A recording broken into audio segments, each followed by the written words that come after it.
You will hear people talking in 8 different situations. For questions 1 to 8, choose the best answer, A, B or C. 1. You hear a woman talking about litter. If I was in local government, I'd make sure something was done about the mess on the streets. It's an absolute disgrace. Local people need more help to keep them clean, and that help has to come from the authorities. There aren't enough litter bins, for one thing, so the pavements outside my premises are covered with paper, drink cans and cigarette butts. Before I open up in the morning, I have to spend about 10 minutes sweeping it all up. I wouldn't sell anything if I didn't. 2. You hear an environmentalist talking on the radio about a current project. Some species of plants were close to extinction here. People would come out for the day to the countryside, see all these beautiful flowers and pick them without realising the effect this was having. If we hadn't made this a conservation area and limited the number of people coming in, then we'd have no flowers at all. The challenge we now face is to ensure the survival of the project, and there's no guarantee of that. As expected, the new government has shown little interest in the environment, and the Minister has even suggested she might cut the funding for projects like this one. 3. You hear this woman talking to her friend about her holiday.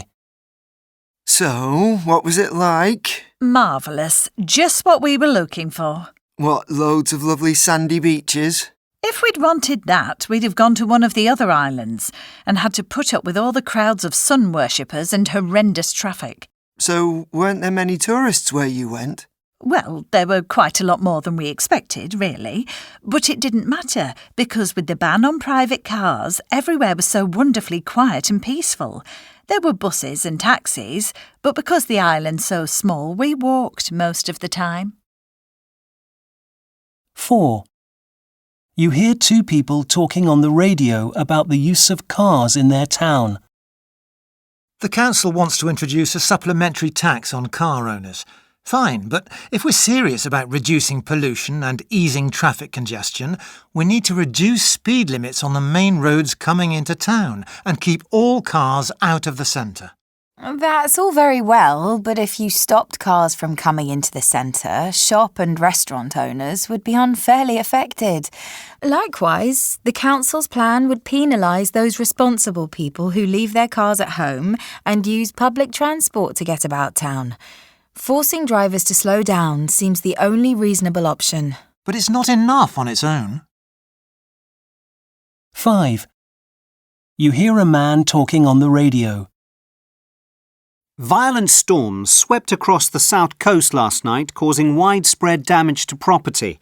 Torrential rain and gale-force winds lashed seaside towns, and several people had to be evacuated from their flooded homes by rescue services. Train services were severely disrupted by the extreme weather conditions this morning, and thousands of commuters were forced to find alternative transport to the capital or else stay at home. In Worthing, a high-sided lorry parked in a lay-by was blown over by the strong winds, causing serious traffic delays on the A27. The vehicle was empty at the time and there were no injuries. 6. You overhear this conversation between a woman and her neighbour.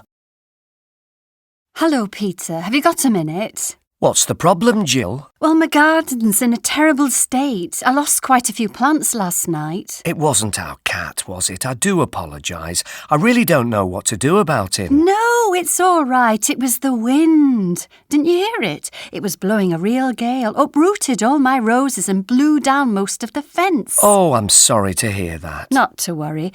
I'd be very grateful, though, if you'd give me a hand to clear up the mess. Of course. I'll just go and put a jumper on. 7. You hear 2 people talking about a boy. I think we should all get together and decide what we're going to do. I can't put up with it any more. Neither can we. The noise of that boy's music makes the whole building shake. My husband says it's just like being in an earthquake. Of course, it's the parents' fault, but it's no good talking to them. They're no better than he is. And his teachers can't control him either. Apparently, he's as rude to them as he is to all of us. So, let's have a meeting of everyone in the street and we'll decide how we're going to deal with this. 8. You hear a woman being interviewed about an environmental issue. Climate change is having a devastating effect on these islands. Cyclones are far more frequent than before, and rising sea levels are causing severe coastal erosion. Our aim is to persuade people in wealthy nations to put pressure on their governments to take action and help prevent this situation from arising. The average person, however, sees the islands as a paradise and not a priority, and fails to understand that what goes on in their own country is affecting people thousands of miles away. Meanwhile, the impoverished islanders can do little except continue to move further and further inland.